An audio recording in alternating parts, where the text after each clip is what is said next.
Salam satu laras untuk Anda semua penonton channel Sniper Ngapak. Pada kesempatan kali ini, Sniper Ngapak akan membahas mengenai efek sudut tembakan terhadap rekoset peluru. Sudut tembakan adalah salah satu faktor paling krusial yang mempengaruhi apakah sebuah peluru akan mengalami rekoset atau tidak. Sudut ini diukur dari garis lurus yang tegak lurus terhadap permukaan yang ditembak. Sudut tembakan rendah yang terjadi adalah kemungkinan rekoset tinggi dikarenakan ketika peluru mengenai permukaan dengan sudut yang sangat rendah, hampir sejajar dengan permukaan, kemungkinan besar peluru akan memantul. Hal ini mirip seperti melempar batu pipih ke permukaan air dengan sudut yang sangat kecil, batu akan meluncur di atas permukaan air sebelum akhirnya tenggelam. Alasan, pada sudut rendah, gaya normal yang diberikan permukaan pada peluru sangat kecil sehingga tidak cukup untuk menghentikan atau menembus peluru sepenuhnya. Sebagian besar energi kinetik peluru dipantulkan kembali, menyebabkan peluru meluncur atau memantul. Sudut tembakan sedang yang terjadi adalah kemungkinan rekoset sedang karena pada sudut sedang, kemungkinan rekoset masih ada, tetapi lebih kecil dibandingkan dengan sudut rendah.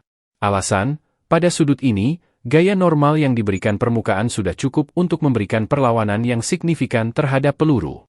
Namun, jika permukaannya licin atau pelurunya memiliki bentuk yang aerodinamis, rekoset masih bisa terjadi. Sudut tembakan tinggi yang terjadi kemungkinan rekoset rendah dikarenakan pada sudut tinggi, hampir tegak lurus terhadap permukaan, kemungkinan rekoset sangat kecil. Alasan, pada sudut tinggi, gaya normal yang diberikan permukaan sangat besar sehingga peluru akan menembus permukaan atau terhenti sepenuhnya. Energi kinetik peluru sebagian besar diserap oleh permukaan.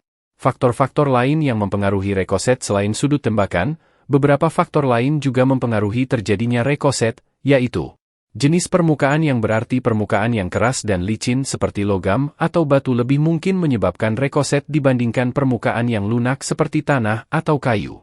Jenis peluru yang berarti bentuk, bahan, dan kecepatan peluru juga mempengaruhi kemungkinan terjadinya rekoset.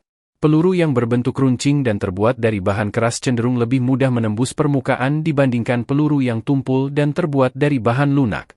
Kecepatan peluru yang berarti semakin tinggi kecepatan peluru, semakin besar energi kinetiknya, sehingga semakin besar kemungkinan peluru untuk memantul. Implikasi terhadap keselamatan adalah memahami hubungan antara sudut tembakan dan rekoset sangat penting untuk menjaga keselamatan. Dalam situasi tembak-menembak, peluru yang memantul dapat mengenai orang yang tidak bersalah dan menyebabkan cedera serius bahkan kematian. Oleh karena itu, sangat penting untuk selalu berhati-hati saat menggunakan senjata api dan selalu mengarahkan senjata ke target yang aman. Kesimpulan adalah sudut tembakan adalah faktor yang sangat penting dalam menentukan apakah sebuah peluru akan mengalami rekoset atau tidak. Dengan memahami hubungan antara sudut tembakan dan rekoset, kita dapat lebih baik dalam memprediksi arah dan dampak dari peluru yang ditembakkan. Semoga informasi mengenai efek sudut tembakan terhadap rekoset peluru ini bermanfaat untuk Anda semua penonton channel Sniper Ngapak. Jangan lupa like, share, komen, subscribe, dan aktifkan lonceng pemberitahuannya, agar Anda mendapatkan informasi menarik dan terbaru mengenai hobi menembak dan berburu lainnya. Salam satu laras.